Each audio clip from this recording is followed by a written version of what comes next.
anti-Semitism in Australia has generally been a mild and fringe phenomenon in Australian social and political life. Yes, there's been racism present in Australia from the beginnings of European settlement onwards, but anti-Semitism itself has actually not been a particularly prominent feature of Australian life as it has been in some other countries. So the very first Jews came to Australia on the very first day of European settlement. They were convicts on the first fleet. We don't know exactly how many, but something more than a dozen, somewhat less than 20. And for the most part, they were very assimilated into the broader community.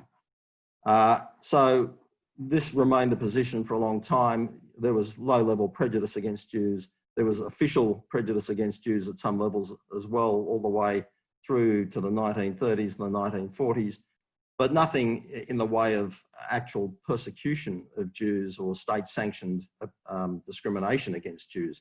That never happened in Australia in the sense of the discrimination against Jews actually living in Australia. There was certainly discrimination in the policies towards immigration and trying to keep the number of Jewish immigrants to a minimum. Having said that though, a very large number of Jews came to Australia after World War II, escaping the persecution of Europe. At least 20,000 came between 1945 and 1949. So Australia has actually been quite welcoming of migration generally, and that has included Jewish migration. And most of the Jewish population living in Australia today are either migrants or the first or second descendant generations of migrants. During the initial periods, I would say, right up until about the 1960s, anti-Semitism was very rare on the political left. The major forms of anti-Semitism came through the religious-based anti-Semitism from the hangover of the medieval Christian prejudices against Jews to some very fringe far-right phenomena among the tiny, I would say minuscule neo-Nazi groups that were established in Australia at that time. Very small numbers of people, and were regarded as something of a joke by the vast majority of Australians. From about the late 1960s onwards, things began to change, and we noticed that, particularly in the context of the Israel-Palestinian conflict, that there was an increasing tendency on the left of politics to express their political views in terms which invoked anti-Semitic tropes, classical anti-Semitic tropes about Jews being vengeful and harsh and all the rest of it, and also in terms of so-called Jewish conspiracies and Jews having an inordinate influence in the media and in finance and in other aspects of society.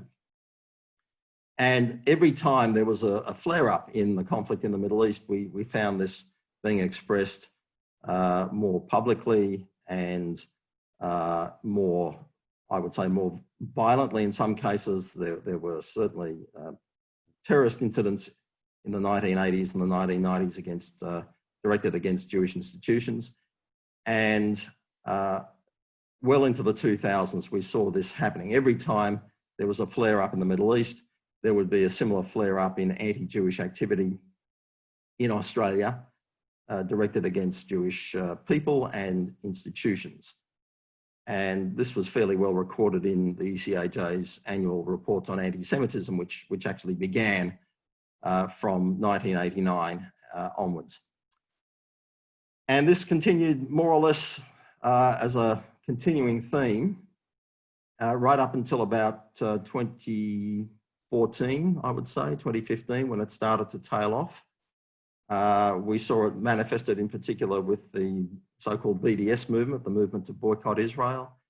And also there was a noticeable tendency for other sections of society, mainstream sections, like some parts of the churches, not all, and some parts of the trade union movement to accept this sort of narrative and to become part of it, although they were fairly careful for the most part to avoid buying into the more extreme anti-Semitic expressions of these views. And then from 2015, 2016 onwards, we noticed a resurgence in the neo-Nazi form of anti-Semitism, which had been pretty much dormant. And this came in the wake of the new nationalism and protectionism and white supremacist movements in the United States, and also in Europe, the resurgence of ethno-nationalist movements in Russia and Hungary and other parts of Europe, even in Western Europe as well, and the political movements that asserted the dominance of the majority ethnic population in each of those countries.